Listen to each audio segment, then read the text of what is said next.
পাঠ করছি হুমায়ুন আজাদের প্রবন্ধ নাম পরিচয়হীন যে কোনো একজন নিহত মুক্তিযোদ্ধার কাছে ক্ষমা প্রার্থনা। তোমাকে দেখিনি, তোমার লাশও দেখিনি। 10 বছর ধরে তোমার একরাশ শক্ত সমর্থ স্বাধীন অস্থি বাংলার কোনো ঠান্ডা নদীর অতলে, শহরের কংক্রিটের নিচে, সবুজ পলিমাটির আশ্রয়ে, কোনো অরণ্যের লতাগুল্মের শেকড়ের সাথে জড়াজড়ি করে শান্তি পাচ্ছে। তোমার একটা নাম ছিল, যা সুর হয়ে বেজে উঠত বোনের, মায়ের, পাশের বাড়ির তরুণীটির কণ্ঠে। কিন্তু এখন 10 বছর ধরে যে শুধু নিহত অস্থি হয়ে শুয়ে আছো, তোমার কোনো নাম নেই, পরিচয়ও ছিল তোমার, যে কোনো সম্রাটের পরিচয়ের চেয়েও যা সম্ভ্রান্ত। কিন্তু এখন 10 বছর ধরে শুধু কাল ছেঁড়া চিৎকার হয়ে আছো, তোমার কোনো পরিচয় নেই। তোমার কাছে ক্ষমা প্রার্থনা করি, ক্ষমা চাই। হয়তো তুমি রাড়িখাল, কনকসার, কদমতলী, বাগড়া বা এমন হাজার হাজার সবুজ নামের এক গ্রামে শক্ত মুঠোয় ধরেছিলে লাঙল। তোমার স্বপ্নে ছিল সোনার গুচ্ছের মতো ধান, সামনে পেছনে ছড়ানো ছিল পলিমাটির মাঠ। এমন সময় ডাক এসেছিল, তুমি শুনেছিলে। তুমি হয়তো কোনো পাটকলে বা ঢালাই কারখানার কলকবজার সাথে জীবনযাপনে লিপ্ত ছিলে। এমন সময় ডাক শুনে তুমি সাড়া দিয়েছিলে। তুমি হয়তো যাচ্ছিলে স্কুলে, মহাবিদ্যালয়ে, বিশ্ববিদ্যালয়ে। এমন সময় আহ্বান এসেছিল। হয়তো তুমি শহরের চৌরাস্তার পাশে ক্লান্ত শুয়েছিলে, তোমার ঠেলাগাড়ি বা রঙিন রিকশার পাশে। এমন সময় তীব্র চিৎকারে জেগে উঠে দেখেছিলে তোমার হাতে আশ্চর্য রাইফেল। বা তুমি ছিলে একান্ত কর্মহীন বেকার, যেহেতু দেশ তোমাকে কোনো কাজ দেয়নি, ছিলে জীবন ধারণের দুঃস্বপ্নে পরাক্রম শত্রুর সাথে দ্বন্দ্বরত, অথচ নিষ্ক্রিয়। এমন সময় দেখলে তোমার সামনে উপস্থিত দেশ, তাকে বাঁচানোর দায়িত্ব। তোমার চুল কি মার্চ মাস থেকেই অমন লম্বা ছিল? পেশি ছিল অমন পাথরের মতো শক্ত, ইস্পাতের মতো ধার? কেমনে তুমি এত অল্প দিনে অর্জন করেছিলে দ্রুতগতি? আকস্মিক ছুটে এসে অত দ্রুত শত্রুকে ছিন্ন ভিন্ন করার কৌশল আয়ত্ত করেছিলে তুমি কেমনে? তুমি কি প্রথম থেকেই জানতে তোমার শক্তির কাছে সহজেই মুষড়ে পড়বে চীন, আমেরিকার স্বয়ংক্রিয় রাইফেল? তুমি কি জানতে অস্ত্র ভারাক্রান্ত শত্রুরা জানে শুধু খুন আর আত্মসমর্পণ? তুমি হয়তো সবই জানতে মনে মনে, নইলে প্রায় অসহায় তুমি এমন উদ্ধত ভঙ্গিতে কি করে দাঁড়াতে পারলে অন্ধকারের হিংস্র সেনাবাহিনীর বিরুদ্ধে? তোমাকে দেখিনি আমি, ভীরু আমি, কিন্তু এখন তোমাকে দেখছি আমি। তুমি বটের বহুমুখী শেকড়ের মতো পা দুলিয়ে দিয়েছ বাংলার পলিমাটির ভেতরে। তোমার মাথা মেঘলোক ভেদ করে উঠে গেছে, উপকথার শত্রুঘ্নের অস্ত্রের মতো গর্জে উঠেছে তোমার দিগন্ত থেকে দিগন্তের ঠেকা রাইফেল। তুমি আমার কল্পালোকে একমাত্র বীর। পৃথিবীতে তোমার আগে আর তোমার পরে কোনো বীর নেই। তুমি আমার চিরোজ্জ্বল বীর। কিন্তু তোমাকে আমি কোনো উপাধি দেব না, কোনো শিরোপা তোমাকে মানায় না। তোমার বুকে বা শিরে ওগুলোকে ফেলনার আংটার মতো মনে হয়। ওগুলোকে তাদেরই দরকার যারা বিক্রি করতে চায় নিজেদের, ঘরে তুলতে চায় রাশি রাশি সোনার রূপো। তুমি কিছুই চাও না, তুমি বীরোত্তম বা বীরবিক্রম নও, তার চেয়েও অনেক বড় তুমি, ত্যাগোত্তম, মহোত্তম। তাই তোমার কোনো উপাধি শিরোপা নেই, বুকবাহুতে তারা বা তলোয়ার নেই। তোমার কোনো চিহ্নিত সমাধি নেই, সারা বাংলাই তোমার সমাধি। যে কোনো ফুল ফোটে এ চরাচরে, তা তোমার জন্যই। যে কোনো ফুল বাতাসে ছোঁয়ায় ঝরে, তা তোমার সমাধির উপরেই ঝরে পড়ে। তোমাকে আমি শহীদও বলিনি, বলেছি নিহত, কেননা তুমি সত্য চেয়েছিলে, আমিও চাই। আমি জানি ওই বিদেশি শব্দটি তোমাকে এমন কোনো মহিমা দিতে পারে না, অজস্র ঘাতক ইস্পাত ও বারুদ তোমার বুকে পেশিতে যখন ঢুকেছিল, রক্তক্ষরিত হচ্ছিল তোমার সমস্ত শিরা উপশিরা থেকে, তখন তুমি কোনো উপাধি চাওনি, সিংহাসন চাওনি। তুমি শুধু বাংলার মাটি দুর্বাকে আরও ব্যগ্র আঙ্গুলে জড়িয়ে ধরতে চেয়েছিলে। কোনো সেবিকা আসেনি তোমার চিকিৎসা করার জন্য, আসেনি হেলিকপ্টার স্ট্রেচার। তুমি নামহীন এলাকায় পরিচয়হীন পড়েছিলে, তোমাকে সবাই ভুলে গেছে। তোমার কাছে আমি ক্ষমা চাই, কয়েকটি কথা আমি তোমার কাছে জানতে চাই। তুমি কেন মুক্তি চেয়েছিলে, যুদ্ধে গিয়েছিলে? যে হাতে ধরতে লাঙল, রিকশার হ্যান্ডেল, কলম, বই, ঠেলাগাড়ির চাকা, স্ত্রী ও প্রেমিকার হাত, কেন তাতে তুলে নিয়েছিলে স্ট্রেন? অস্ত্র তোমার দরকার হয়েছিল কেন? তোমার কি একটা গাঢ় স্বপ্ন ছিল, আদর্শ ছিল, লক্ষ্য ছিল, স্বাধীনতা দরকার ছিল তোমার, অথচ তোমার তা ছিল না? তুমি কি একটা অত্যন্ত নিজস্ব দেশ, বিশেষ রকমের সমাজ চেয়েছিলে, যা ছিল না বর্বর পাকিস্তানে?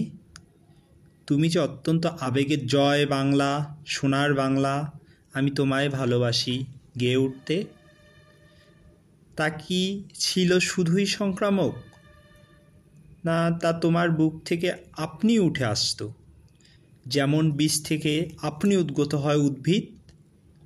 তুমি কি 56,000 বর্গমাইল এলাকাকে শুধু একটি নতুন নাম পরিচয় পরিয়ে দিয়েছিলে, না তাকে সম্পূর্ণ বদলে দিতে চেয়েছিলে? তোমার স্বপ্ন ছিল, আদর্শ ছিল, তুমি নতুন সমাজ চেয়েছিলে বাংলায়, আর ওই কামনাই তোমাকে পরিণত করেছে রক্তমাংসহীন অস্থিতে। বাংলার মাটিতে তুমি নামহীন, পরিচয়হীন পড়ে আছো। তুমি স্বাধীনতা দেখোনি। ৭১-এর ১৬ই ডিসেম্বর আসবার বেশ আগেই তুমি বিগত স্বপ্ন হয়ে গেছো। তুমি কোনো দিন জানবে না বাংলাদেশ স্বাধীন হয়েছে। এখন আর খাকি ঘাতকদের অস্ত্র কোলাহল করে না বাংলার গ্রাম, খাল, বস্তি, শহরে। কিন্তু তুমি যে তোমার জীবন শুরু হতে না হতেই বিলিয়ে দিলে, ভাবলে তোমার রক্তে পরিশ্রিত হবে দেশ, তা কি হয়েছে? আমি তোমার কাছে ক্ষমা চাই, প্রার্থনা করি তোমার ক্ষমা। কেননা তোমার রক্তের বিনিময়ে পাওয়া দেশ তোমার পথে চলেনি। মুক্তিযোদ্ধা, তুমি কি অপচয়ের অন্য নাম?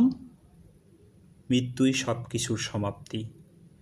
তাই তোমার এমন দৃষ্টি নেই, বাংলার অবস্থা তোমার চোখে তুমি আর দেখতে পাবে না। তবু যদি দেখতে পাও, তবে কি বেশ প্রফুল্ল বোধ করবে, এ ভেবে যে তোমার রক্ত অকাজেই তুমি নষ্ট করনি। এখন চারদিকে তোমার বিরুদ্ধে শত্রুতা, যেমন ছিল ৭১-এ, কিন্তু ৭১-এ তুমি জয়ী হয়েছিলে। কিন্তু তারপরেই শুরু হয় তোমার পরাজয়। বাংলার প্রান্তে প্রান্তে এখন পরাভূত তুমি। তোমার স্বপ্ন এখন হাস্যকর বস্তু। যে স্লোগানে তুমি পেশিতে তেজ পেতে, তা এখন প্রায় নিষিদ্ধ। যে সঙ্গীত তুমি আত্মার চেয়ে ভালোবেসেছিলে, তার বিরুদ্ধে এখন প্রাসাদে প্রাসাদে চক্রান্ত। আমি জানি তুমি কোনো বিশেষ দলের ছিলে না, ছিলে বাংলার। কিন্তু এখন একান্তভাবে বাংলার থাকাটা নিরাপদ নয়। চারিদিকে জেগে উঠেছে অন্ধকারের প্রাণীরা। তোমাকে খঞ্জর হাতে খুঁজত যারা ৭১-এর পথে ঘাটে, পরে পালিয়ে যারা ঢুকেছিল পাতালে, এখন তাদেরই সুসময়। তোমার লক্ষ্য ছিল ভবিষ্যৎ, যদিও নিজে তুমি অতীত হয়ে গেছো। কিন্তু আমরা যারা বেঁচে আছি, তাদের লক্ষ্য অতীত। আমরা এখনও পিছুমুখ, পেছনের দিকে দৌড় দিচ্ছি প্রাণপণে। আমাদের সমস্ত চাওয়া আমরা এখন সংশোধন করে নিচ্ছি। যা একসময় বাতিল বলে ছেড়ে এসেছি, এখন তাই বরণ করছি প্রত্যহ। আর যা পাওয়ার স্বপ্নে তুমি অস্থির হয়েছ, তাদের দণ্ড দিচ্ছি। আস্থা করে ফেলছি ভোরবেলা, সন্ধ্যাবেলা। তুমি কি ক্ষমা করবে আমাকে? তোমাকে যদি জানাই যে তোমার স্বপ্নের দেশ বর্তমান পৃথিবীর সবচেয়ে বিপথগামী, দুর্নীতিপরায়ণ, নৈতিকতাহীন, গরিব, নষ্টভ্রষ্ট, অসুস্থ দেশ, তাহলে কি তুমি দুঃখ পাবে, ক্রুদ্ধ হবে, আবার হাতে তুলে নিতে চাইবে অস্ত্র? কিন্তু তাতে কোনো কাজ হবে না, কেননা তোমার সমস্ত শক্তি গত 10 বছরে নিঃশেষে হরণ করা হয়েছে। তুমি এখন সমস্ত গৌরবহীন, বরং গৌরব পায় তারা যারা বিরুদ্ধে ছিল তোমার। সারা দেশটার কথাই ধরা যাক, তার উদ্দেশ্যের প্রচণ্ড বদল ঘটেছে 1 দশকে। এমন হয়েছে যে তাকে বাংলাদেশ না বলে বাংলাস্থান বললেই বেশি মানায়। স্বাধীনতার পর থেকেই কেমন শোচনীয় পতন শুরু হয় দেশটির। চারদিকে মেতে ওঠে লুণ্ঠনকারীরা। তারা ব্যস্ত হয়ে পড়ে স্বাধীনতার সমস্ত সোনাদানা ঘরে তুলতে। তারা ভুলে যায় রক্ত আর অশ্রুর প্রতিশ্রুতি, কেননা তাদের হাতে উদ্দাম শক্তি, ঘরে হীরে মাণিক্য। দুর্নীতিতে মাতে দেশের সব এলাকা। নৈতিকতা থেকে খসে পড়ে একে একে ক্ষমতাবানেরা। অবহেলায় যাদের সাধারণ মানুষ বলা হয়, তাদের অবস্থা সুখ জাগায় শুধু শিল্পদৃষ্টি সম্পন্ন ফটোগ্রাফারদের চিত্তে। বাংলাদেশ ব্যক্তিগত সম্পত্তিতে পরিণত হয়ে গিয়েছিল একগুচ্ছ লোকের, যারা তোমার মতো আত্মবিসর্জনের দিকে না গিয়ে অন্য দিকে গিয়েছিল। বাংলাদেশ 10 বছরেই একাধিক ক্ষুদ্র একনায়ক দেখেছে, তাদের রক্তাক্ত পতন দেখেছে, তবু পতন থেকে তার উত্থান ঘটেনি। এখনও ঢালু মাঠে গড়িয়ে যাওয়া বলের মতো গড়াচ্ছে বাংলাদেশ। কেউ জানে না থামবে কোন পাতালে। আমরা দেখছি বাংলাদেশকে কেউ কেউ আংটির মতো পড়তে চেয়েছে, কেউ তাকে পরিণত করতে চেয়েছে ব্যক্তিগত সম্পত্তিতে। কোনো কোনো বীরোত্তম তাকে গেঁথে রাখতে চেয়েছে আপন উর্দির তাড়া করে। কখনো বুটের মতো পড়তে চেয়েছে ডান পায়ে বা পায়ে। তোমার কাছে আমরা যারা অসহায়ভাবে বেঁচে আছি ক্ষমা প্রার্থনা করি। কোনো কোনো সত্য আমি বিশ্বাস করি চিরসত্য, যেমন একবার রাজাকার চিরকাল রাজাকার। যে 71-এ জন্ম নেয়নি সেও হতে পারে রাজাকার। এখন একটা প্রশ্ন আমার ভেতর থেকে চিৎকারের মতো উঠে আসছে, যদিও প্রকাশ করতে ভয় পাচ্ছি। সেটি হচ্ছে, একবার মুক্তিযোদ্ধা কি চিরকাল মুক্তিযোদ্ধা? নাকি মুক্তিযোদ্ধারাও ঘটতে পারে অন্তর্বদল এবং হয়ে উঠতে পারে তার একদা শত্রুর মতো অবিকল? তুমি যদি ওই নামহীন মাঠে, নামহীন গাছের তলায়, নামহীন অস্থিপুঞ্জে পরিণত না হতে, তবে কি তুমি চিরদিন থাকতে আকাশে মেঘ বিদ্যুতের শির ঠেকানো উজ্জ্বল মুক্তিযোদ্ধা? অনেক বদল দেখেছি আমি। দেখেছি অন্ধকারের পাত্রপাত্রীদের সাথে মিলে গেছে আলোর সৈনিকেরা, চলে গেছে বিপরীত দিকে, যেদিকে তাদের যাওয়ার কথা ছিল না। যেদিকে যাওয়ার অর্থই হলো নিজের বিরুদ্ধে যাওয়া, বাংলার বিরুদ্ধে যাওয়া। তুমি ক্ষমা করো আমাকে। তুমি যদি জিজ্ঞাসা করো বাঙালির জীবনের শ্রেষ্ঠ বছর কোনটি, তবে আমি বলবো 71। যদিও বাংলা তখন দোজকে পরিণত হয়েছিল, সারাক্ষণ কাঁপছিল বাঙালি রক্তক্ষরণের ভয়ে। বাতাস থেকে থেকে গর্জন করে উঠেছিল আগ্নেয়াস্ত্র। তবু সেটি আমাদের সেরা বছর। তখন আমাদের একটা স্বপ্ন ছিল, লক্ষ্য ছিল আমাদের, কিন্তু এখন আমাদের কিছু নেই। লক্ষ্য আর স্বপ্ন এখন নর্দমার ময়লার মতো ঘৃণ্য।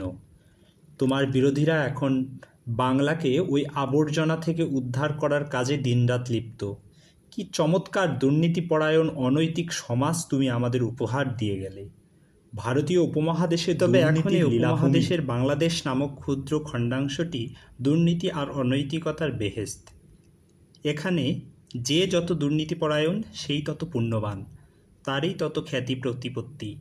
বাংলাদেশের দোকানদার, আমলা, রাজনীতিক, ব্যবসায়ী, ছাত্রছাত্রী, শিক্ষক, অধ্যাপক, বুদ্ধিজীবী, কবি, বৈজ্ঞানিক, শ্রমিক, চাষি, চোর সবাই এখন দুর্নীতিতে আপাদরসী মগ্ন। কেউ কেউ আছে দুর্নীতির সুযোগ পাচ্ছে না।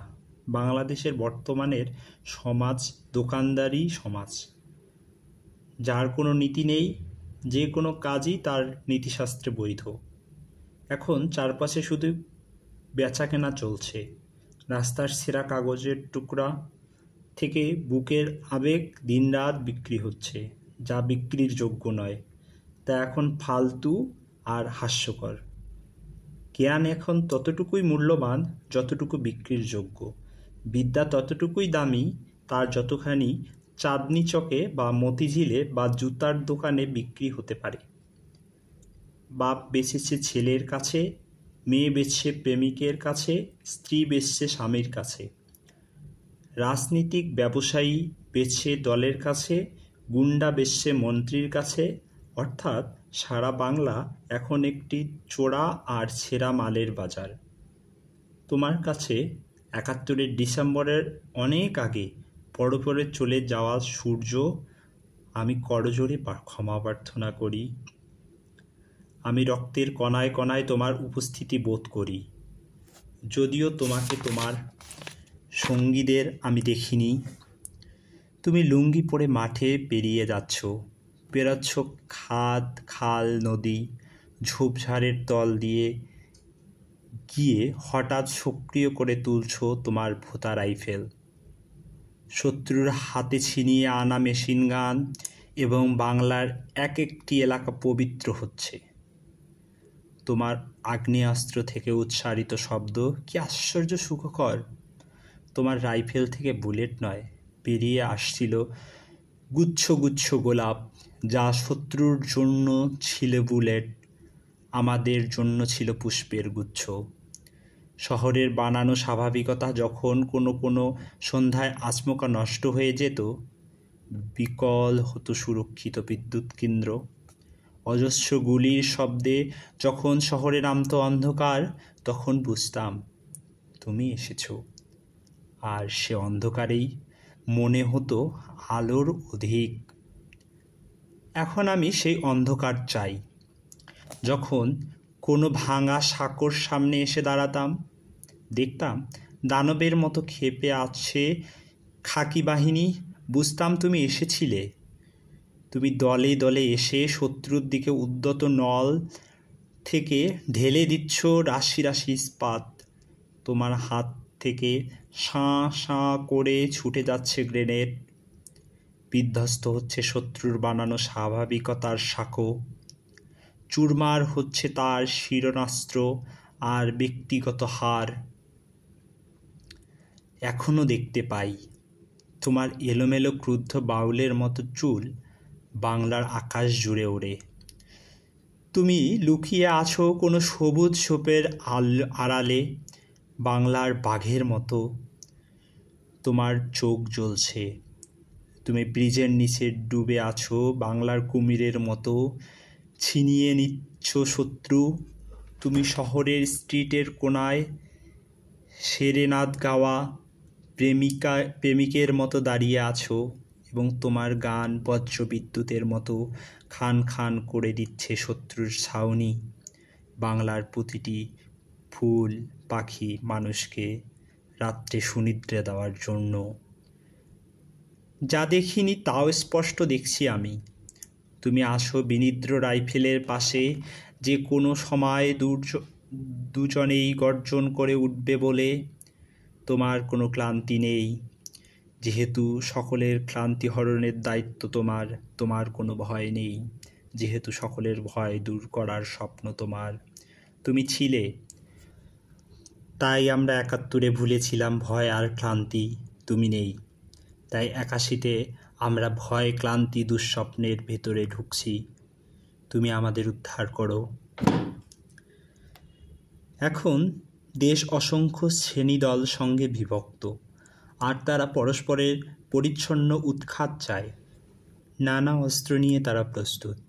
যেদিন বিদেশে অবস্থিত কেন্দ্রের নির্দেশ আসবে, ঝাঁপিয়ে পড়বে তারা লক্ষ্যের মস্তকের উপর। বাংলায় এখন শেকড় নেই কারো তোমার মতো, সকলের শেকড় অন্যত্র সরানো। যার শেকড় একান্ত বাংলায়, সে এ ভূভাগের তেলাপোকার চেয়েও অসহায়। ভীষণ অসহায় সে মানুষেরা যাদের বলা হয় সাধারণ মানুষ। দু ধরনের মানুষ চোখে পড়ে এখন, সাধারণ আর অসাধারণ। অসাধারণ মানুষেরা যারা মানুষত্ব অনেকটা ঝেড়ে ফেলে অসহায় হয়ে উঠেছে, সমস্ত ক্ষমতার পরিণতি। আর সাধারণ মানুষেরা ক্ষমতার উৎস।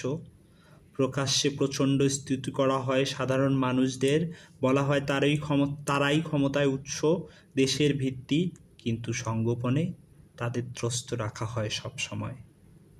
তারা অধিকারহীন, পেট শূন্য, শরীর শূন্য, তবু তাদের অশ্লীল মনে হয় না। কেননা যতটুকু মেদ শরীরে জমলে উলঙ্গ শরীরকে অশ্লীল মনে হয়, সে অশালীন মেদটুকু তাদের চামড়ার তলে নেই। মনে হয় তারা এখন আর কিছু চায় না, এমনকি বাঁচতেও চায় না। 1000 বছর ধরে কামনা করে এখন তারা নিষ্কাম বাউল। তাদের বেঁচে থাকাটা একরকম করুণ লোকসঙ্গীত। কিন্তু কি চমৎকার আছে ক্ষমতার পরিণতরা। শরীরে তাদের মেদ মাংসের বিস্ময়কার ছড়াছড়ি। তারা বিদেশি পোশাক পরে, বিদেশি খাদ্য খায়, সাইরেনওয়ালা গাড়ি চড়ে, না ঠান্ডা না গরম ঘরে ঘুমায়। বিদেশি আর দেশি ব্যাংকে মিলিয়ন বিলিয়ন টাকা জমায়, সুন্দরী ও সানগ্লাসের সহচর্যে থাকে। মাঝে মাঝে রটনা করে দুর্নীতির 19-20 দফা। তাতে সাধারণ মানুষেরা রফা ঘটে অনেকখানি, কিন্তু আরও শক্তি জমে পরিণতদের পেশিতে। তোমার কাছে ক্ষমা চাই, কেননা তোমার সমস্ত পুরানো লক্ষ্য এখন বাংলায় বাতিল হয়ে গেছে। পুঁজি জমছে একগোত্রের ট্যাঙ্কে, গণতন্ত্র সমাজতন্ত্র এখন পচা বুলি। বাংলা ভাষা টাষার কথা এখন হাস্যকর, সবখানে ইংরেজি সরাসরি। সম্মান এবং আসছে আরবি, ডুবছে বাংলা ভাষা। এখন মূর্খ চাষা ছাড়া আর কেউ বাংলা বলে না। পতিতাও বিদেশি ভাষা শিখছে নানা টিউটোরিয়ালে। তবু কখনো যখন কোনো নির্বোধ যুবক নিঃসঙ্গভাবে পুরনো গান ধরে, তখন শুধু তোমার কথাই মনে পড়ে। আমি তোমার কাছে ক্ষমা প্রার্থনা করি এবং এ দুঃসময়ে তোমারই ধ্যান করি। অচিহ্নিত মাটির তলায় ঘুমিয়ে থাকা অস্থি, বীচের নিচে দিন দুপুরে অস্তমিত সূর্য, 10 বছর ধরে দিগন্ত থেকে দিগন্ত পর্যন্ত বিস্তৃত শূন্যতা, আমাদের প্রথম বিজয় আর পরাজয়, কোটি কোটি মানুষের চোখের পাতায় বিশাল অশ্রুবিন্দু, আমাদের সকলের নিহত হৃৎপিণ্ড। তোমার ধ্যান করি, তোমার কাছে ক্ষমা চাই। তুমি কি আবার জেগে উঠবে বাংলার নদীর ধারে, বনঝোপের আড়ালে, ধান আর পাটের আলে, মফস্বল শহরের কানাগলিতে, আলো অন্ধকারের কামড়ে আহত রাজনীতির স্ট্রিটে, পাহাড়ের চূড়োয়? আমি তোমার আকাশ ছাওয়া উদ্যত চুলের দিকে তাকিয়ে আছি, উদ্যত নলের দিকে চেয়ে আছি, তোমার স্বপ্ন অবিচল সমস্ত চোখে চোখে ধরে আছি। কিন্তু 10 বছর ধরে তোমার কাছ থেকে সরে যাচ্ছে তোমারই স্বপ্ন, উল্টে যাচ্ছে, পাল্টে যাচ্ছে, হয়ে উঠছে তোমার স্বপ্নের বিপরীত, তোমার দুঃস্বপ্ন। কীরকম ভয়ঙ্কর মূর্তি তার! কখনো বুট হয়ে ঢুকে যাচ্ছে দানবীর পায়ে, তারা হয়ে ঝুলছে তার উর্দিতে, নাচছে চাবুকের শব্দে, খোঁচা খেয়ে প্রসব করছে ধান, আর যার তার সাথে ঘুম যাচ্ছে প্রকাশ্যে। তুমি থাকলে হয়তো চিৎকার করে বলতে, এজন্যই কি আমি 1000 বছর ধরে অরণ্যের ভেতর দিয়ে নদীর জল সাঁতরিয়ে খালের পাড় দিয়ে, পাহাড়ের চূড়া ডিঙিয়ে, আলকাতরা কংক্রিট পেরিয়ে, সাঁকো পার হয়ে তোমার দিকে আসছিলাম ৫৬,০০০ বর্গ মাইলের সবুজ রূপসী। আমি তোমার কাছে আমার একমাত্র বীর দিনরাত ক্ষমা প্রার্থনা করি। ধন্যবাদ সবাইকে।